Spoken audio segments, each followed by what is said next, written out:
Article 116 of the 1992 Constitution guarantees members of Parliament immunity from civil and criminal processes arising from comments they make on the floor of the House. However, an MP can be arrested for crimes and other offences committed outside Parliament. They include treason felony, treason, participating in demonstrations, or engaging in private business. Controversies often arise whenever there is an attempt to arrest MPs. The likes of MP for Medina, Francis Xavier Sosu, MP for Asen North, James Jachikwesen, and MP for North Dine, Nelson Dafiamako, come to mind. The Honorable Xavier Sosu was arrested by the police. We raised hell. The government said a commission of a crime is against the states, and parliamentary immunity cannot save us. They proceeded against John Jinapo. They proceeded against Dr. Kobran Donko. They proceeded against me. They came to bulldoze down my house. They arrested me. I was not saved by 115 or 116. He stated that Reverend Intim Fojo cannot invoke Article 115 of the Constitution to shield himself.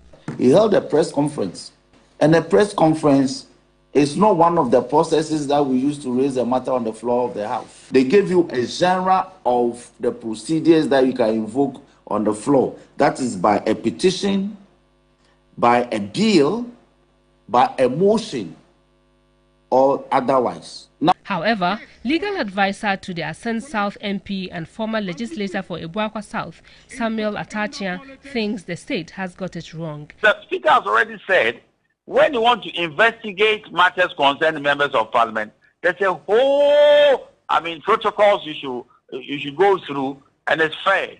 The protocol is that they'll give you space in Parliament, then all the apparatus of the state who believe in the matter, their representatives will come and interrogate a person. Member of Parliament will have the right to counsel, and that's it.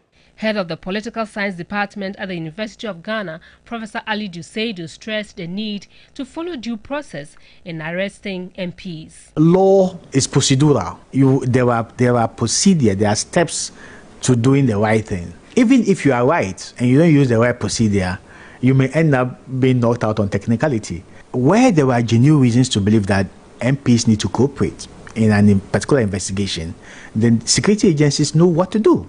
They know the procedure to use by sending the letter to the right people, and then the right thing will be done. But I also think they should live up to the expectation. They should be responsible. Private legal practitioner Justice Abdullahi charged Parliament to establish a clearer roadmap as the current provisions in the law are not sufficiently clear. Parliament sits down to develop a roadmap, a proper one. If it has to come in the form of a legislation, it is even the best, so that we would know the limits in dealing with members of Parliament by way of service of court processes and indeed Parliament itself, and then also effecting an arrest. Because I think for the time, for now, what we have is not helping. And that is why sometimes people may think that they are over-zealousness of the executive in the enforcement of laws and all of that. He also urged the National Intelligence Bureau and other security operatives to act with integrity and above reproach. If you talk to lawyers in Ghana who have had the occasion to deal with the NIB and the national security, they will tell you that these are the most notorious security agencies in Ghana that do not follow any aspect of our laws, particularly when it comes to arrest and detention. They just don't even care whether there exist laws or not.